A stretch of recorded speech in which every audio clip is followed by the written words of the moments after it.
It was a tight game. It was a battle. The Canucks put up a fantastic effort, but Vegas's depth held on to win this one 5-3. Myers was back in the lineup. He looked pretty good to start the game off, but he had some pretty terrible shifts later on that led to some goals. Fleury was in to give Leonard a break. Were the Canucks going to be able to capitalize on this? Brock Besser was officially down in the lineup and Jake was officially up.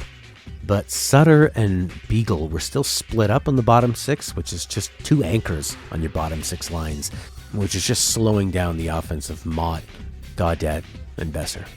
To start the game off, it really seemed like the teams have gotten to know each other, where the Canucks D were a lot more settled in their zone, like they were anticipating more of what Vegas' forecheck was going to do, which players were going to do what. Miller had a terrible fumble in his first possession, his first of a few this game. This ended up with Carlson having a very dangerous slot attempt, but a big couple saves from Markstrom settled the team down. Both teams were getting chances in the opening, but Vegas's were more dangerous. Sutter had a huge poke check on a wraparound attempt by Vegas. That was the highlight of his game as he really struggled throughout the rest of this. Virtanen was looking good in one of his first back checks. He had his head up, he was watching everybody on the way back, and he ended up with a huge steal on a centering pass. Good job, Virtanen. Roussel was hit in front of the Vegas goalie after the whistle, didn't even retaliate. Very nice. But all that responsibility and goodwill was thrown out the window as the Canucks took back-to-back games, too many men on the ice penalty. We mentioned last time in the review, now that they've had one, there's no way they're going to take another. But yes, they did. I understand you got Myers in the lineup, things are a little switched up, but you just cannot afford to take those. And Vegas scored quick on that ensuing power play. Big momentum changer. How are the Canucks going to respond from that? Myers had a pretty good first half of this game. He was hounded by two Vegas forwards in the D zone, and he just calmly skated back and made a great pass out. Something the Canucks can definitely use. The TV timeout after that penalty showed the Canucks bench looking pretty bummed, not a good sign. But the ever-valuable Mott creates energy the other way by drawing a penalty of his own. And on this power play, the Canucks convert. This time it was just a simple pass to Pettersson. He was in close. He didn't force a one-timer. He just waited and waited until the Vegas D-man just shifted his body an inch over, and Pettersson was able to avoid the D-man's skate and get it past Fleury. Excellent skill, excellent patience, not forcing that one-timer, and the Canucks are back in, tied at 1. Then we had Myers versus Tuch round 1. This was going to be an ongoing battle all night. Myers won this round. He was leaning heavily on Tuch into the boards. It was really nice to see the huge Tuch look like he's getting manhandled. To finish off this possession, Gaudette takes 2 big hits in his zone to make a pass out of the zone. Excellent shift.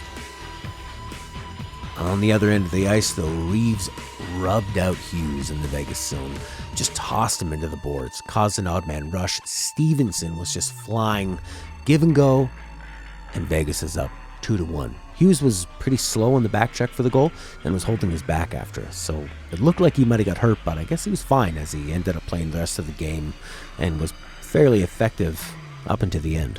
Green and Reeves were jawing at each other on the bench. Virtanen had some really nice moves down low on the boards to keep the puck in. Him, Horvat, and Miller. These 3 guys, great in the forecheck, great puck movement. Thought their line was pretty strong this game. Stetcher with a really nice pass sprung Pettersson for a near breakaway, but he was kept to a sharp angle. A Markstrom pass led to a really dangerous Vegas chance. There was a little scrum after the whistle too. I just wish Markstrom would touch the puck, slow it down or stop it for his defenseman and get back to his net. I know he wants to help out and maybe the defenseman and Green are wanting him to do it, but it seems like the majority of the time when Markstrom goes for a pass, he ends up giving it right back to Vegas in their zone. In this first period, the Canucks were looking pretty good in their zone. They were moving the puck with authority, just very confidently passing the puck right through center ice in front of Markstrom, but it was very effective. Weren't any terrible giveaways in that first period. A lot of crisp outs. Brock Besser showing some renewed energy. He had a great pass to Spring Stetcher. Then Brock follows that up, goes behind the Vegas net with a nice gritty takeaway. Puts the puck out front to Horvat for a great chance. The tale of 2 Virtanens.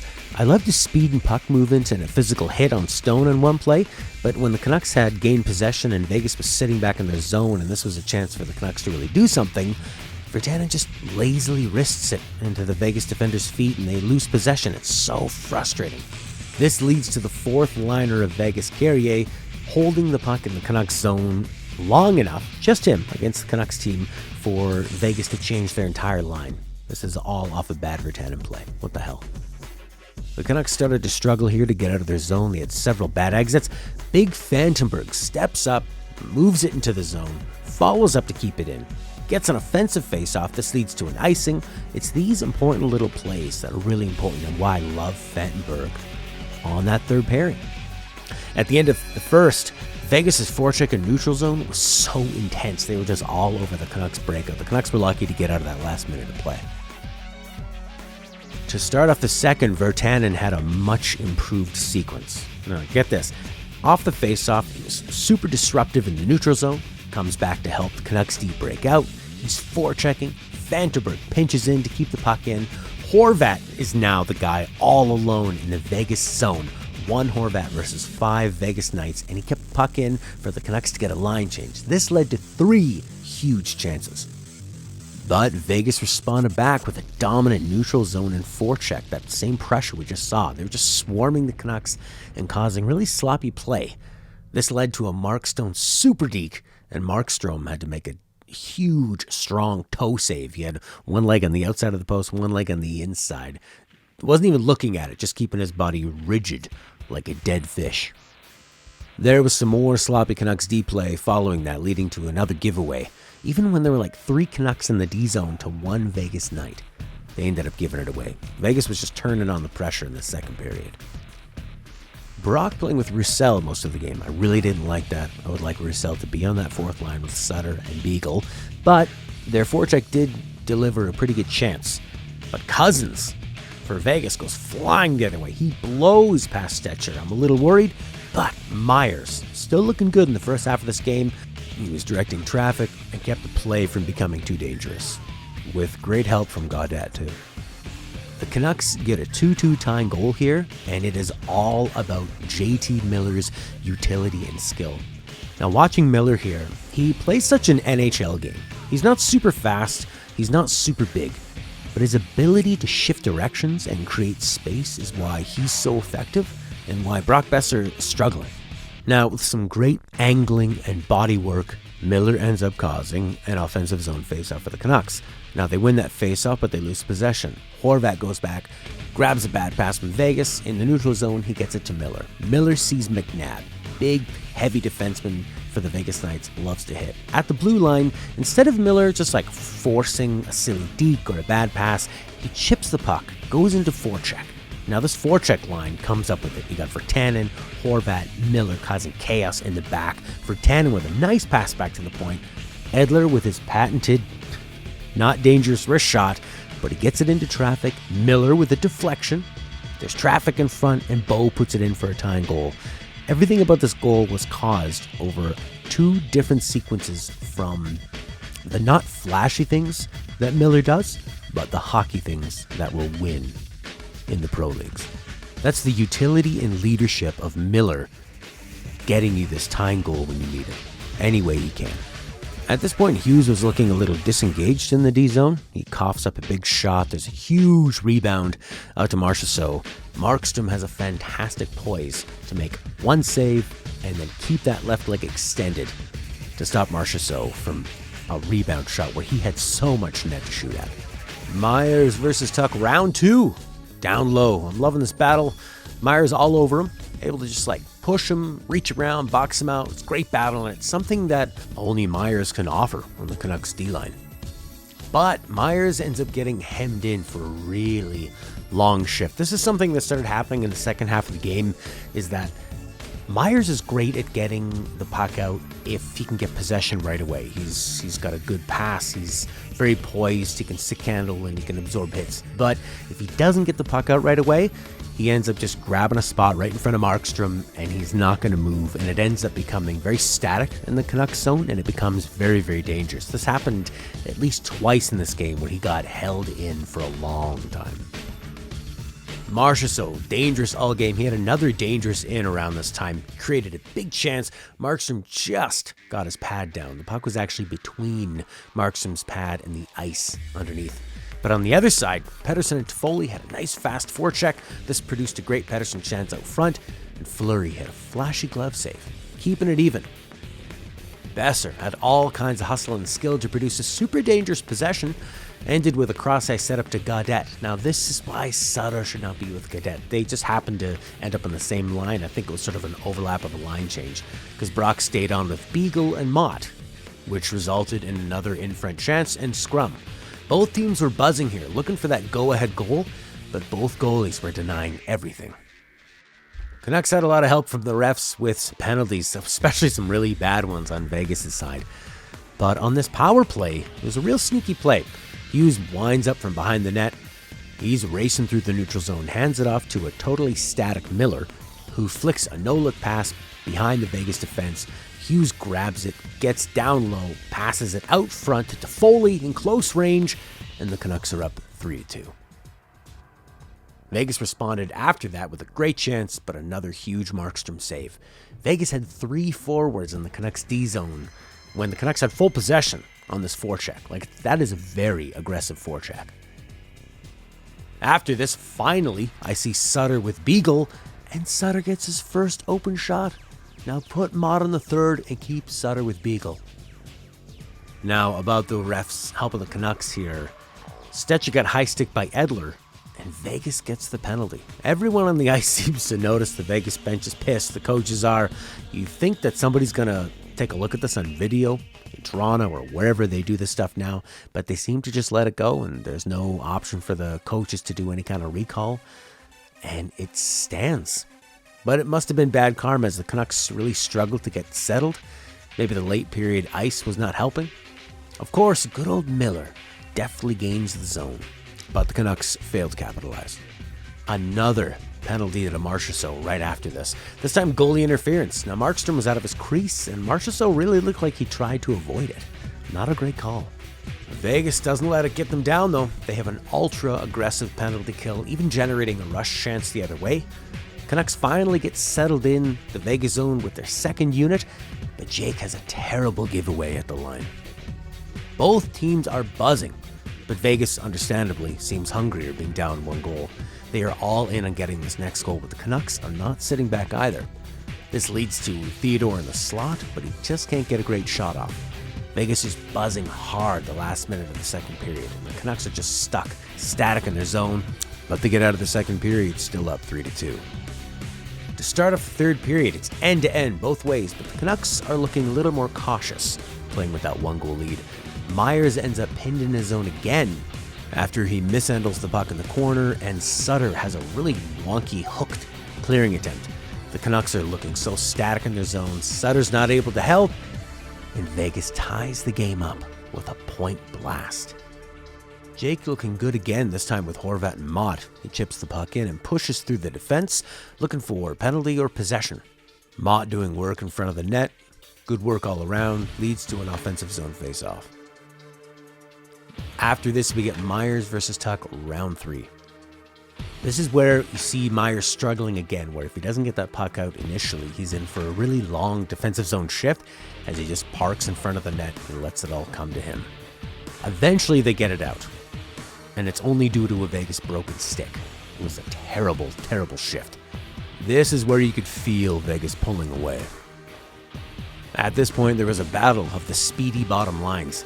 Carrier going one way, Mott buzzing the other, but he only has Sutter and Beagle to work with. I mean, there's a nice Mott pass to Sutter in front, but nothing dangerous is going to come of it.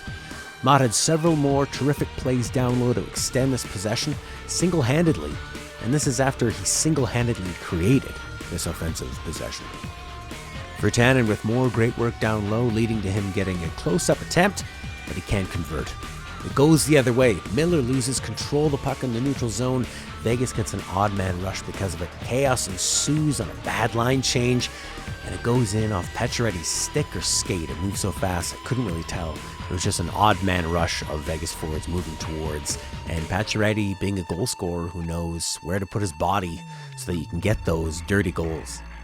After that Vegas go-ahead goal, they were just as aggressive on the forecheck pressure, end-to-end chances both ways. With Vegas up 1 goal and still pushing hard, Myers had a really bad giveaway in the Vegas zone where he was checked by Stone, one of the best in the league. Myers almost intercepts a Canucks zone pass, but he's caught watching, and Carlson is just sitting there open for an easy tap-in. 11 minutes, 28 seconds left in the game, and Vegas is now up 2 goals.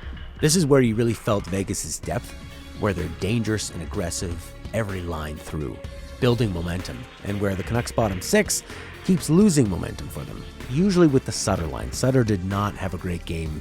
Roussel was just not effective. Canucks were trying to maintain energy for a comeback at this point, and that's where Roussel takes a stupid penalty, and it feels really over with now 9 minutes and 15 seconds left. The Canucks killed the penalty, but now there's just 7 minutes and only a handful of shifts to make something happen against a Vegas team that is not slowing down. The Lotto line reunited comes over the boards, and they are stuffed by a big McNabb hit on a Brock entry. The Horvat line is next, and they can't establish anything. Roussel and Gaudette are double shifted with Besser for a pretty good attempt. Hughes holds on to keep possession for the Pettersson line to come over the boards. They gain the zone and they get a chance. Virtanen then goes coast to coast for an Edler-Rister, which leads to a delay of game penalty as Fleury plays the weak Edler-Rister by stopping it and then batting it out of midair into the stands. With the power play, Miller loses the first offense possession they have. Horvat can't gain the zone. Miller falls over to lose the zone again once they do have possession. Canucks using all their energy just trying to get established in the zone. Gaudette ends up with one of the best chances out front, but Fleury has the big save. Horvat wins the faceoff, Miller in the slot, and he hits the post. Gaudette and Virtanen are buzzing, but they can't get one, and Vegas comes up with the win. It was a great effort. Markstrom was huge, but Fleury was right there. Canucks had some great offensive chances, played pretty well in the defensive zone, but what was clear was that Vegas' 4 lines were just too deep. Each line was offering something really dangerous. We know that their first 2 lines are stacked. We know that Tuck has been the X factor, as they call him on the 3rd line. And this game, Vegas' 4th line was just as dangerous as just about any line on the ice, just flying around at their speed, making life miserable for the Canucks, capitalizing on any mistakes made. And Vegas never held back. Even when they could have had their morale broken by the terrible penalties that were called against them, 2 in a row on Marchessault. They just kept pushing. Their neutral zone and forechecking pressure was just insane, and it was too much for the Canucks to handle. The Canucks, to compete against a team like this, are going to need a slight upgrade on defense, and they're probably going to need a bit more in their bottom 6 just to round things out. I like Sutter, I like what he can do, but only in the 4th line.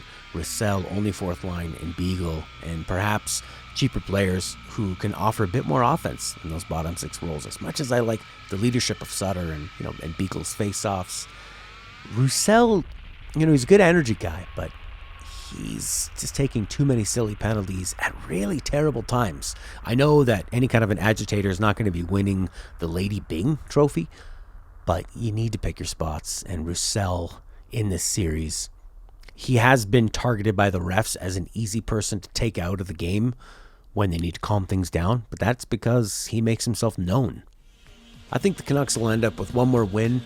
Probably lose this one in 6 or 7. Vegas is a fantastic team. I didn't think they would do even this well against Vegas and look competitive against them. I didn't think they'd eliminate the Blues.